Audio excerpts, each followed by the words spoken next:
My name is Natali Bravo-Barbee, and I'm a photographer. I work with antiquarian photographic processes, also known as alternative process photography, which is processes from the early invention of photography that are usually handmade. So I am a South American born. I was born in Argentina, and so I am a Latina. A lot of my photography work deals with memory. And so my family immigrated from Argentina when I was a little girl here to the US, and we landed in Queens. And so in my work, I like to retell stories about my immigration process, also what it was like being a female growing up in a predominantly female household. And so for me, a lot of my work is influenced and has the narrative of being an immigrant and being a female, particularly a feminist. So a lot of my work deals with ideas of feminism, so my gender, discovering what my gender means to me and how objects deal a lot with that. And so I found that throughout the years, the object that mostly I identified with as being not only a retainer of memory, a retainer of gender, was lace. And so I began working with cyanotypes in 2015, and one of the first objects that I used was lace, and it became this obsession to try to really identify why the lace was so important to me. I had found this one piece of lace when I went to throw out the trash one day, and it just became very intuitive to take that piece of lace and put it on top of a pre-coated piece of cyanotype paper and expose it. And once I realized it was a successful print, I just became obsessed with that one particular piece of lace. And then I started looking through my album, my baby album and my childhood photographs, and I realized that that lace, that pattern of lace, was something that I wore a lot as a little girl. And I realized that my work was informed a lot from that childhood perspective. So the little girl that lives within me and in my creativity still does take control of the choices that I make in my artwork. And so I like to kind of be playful and pretty in certain ways, but then the concepts behind my work are usually heavier topics. In Argentina, we wouldn't have been able to afford lace, so my mom used to dress me a lot in lace once we immigrated, because it was a luxury that we couldn't afford in Argentina.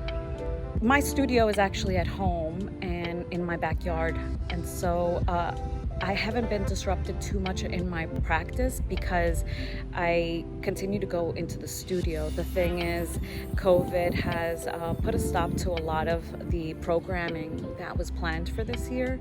So that slowed down the amount of work that I do need to put together. It also delayed grants that were granted to me. And so it just made everything it put a pause on everything. And so things are slowly starting to resume again.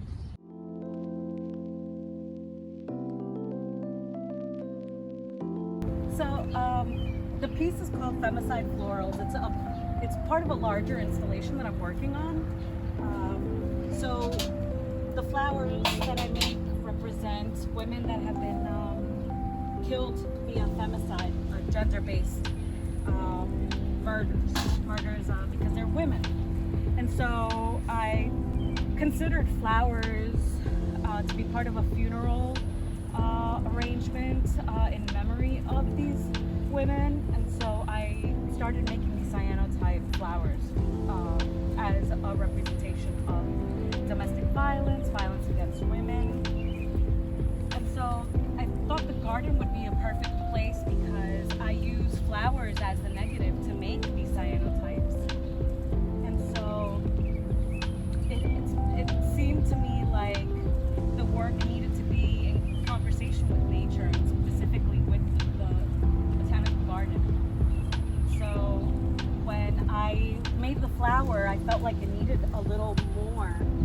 And so I went out to my own garden in Melrose, and I picked these ferns that made that I used as negatives to make these cyanotypes. And so I felt like it needed a little more boost from just a flower. So to create this illusion of these photo sculptures with juxtaposed against these real ferns that are actually back here. So I liked that connection, the connection of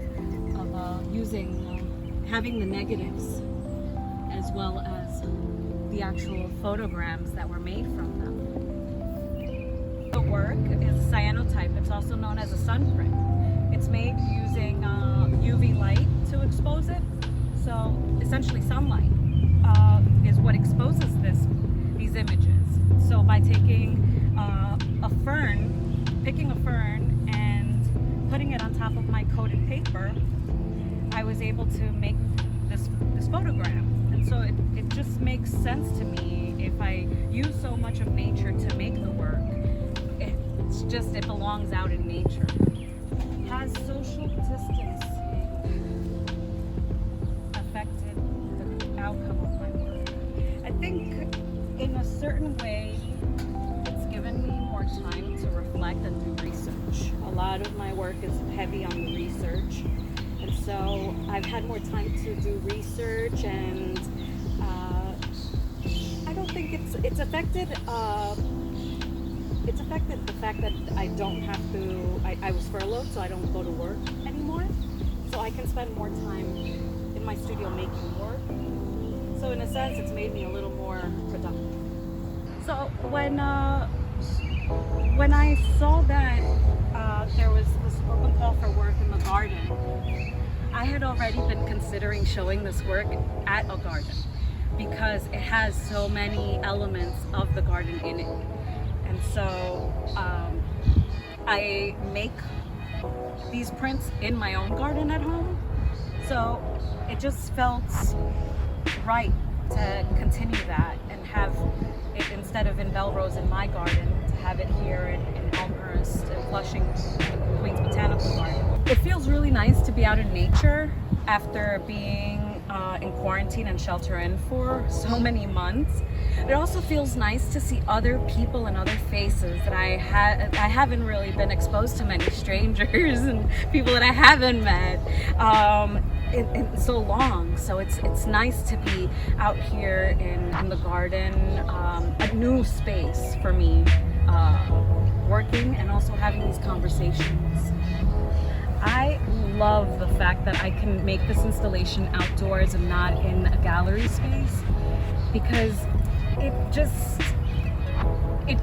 opens up the conversation with paper imagery and nature. Like, I've never considered being able to actually put my flowers that are so delicate to water outdoors.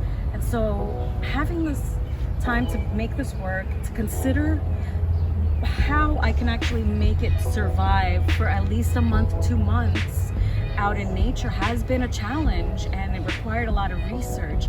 And it was just really exciting to think that something that would be so precious hanging in a gallery or on a white wall is now actually on the backdrop of all these trees and these flowers. It's just, it's more than I ever imagined when I began this project.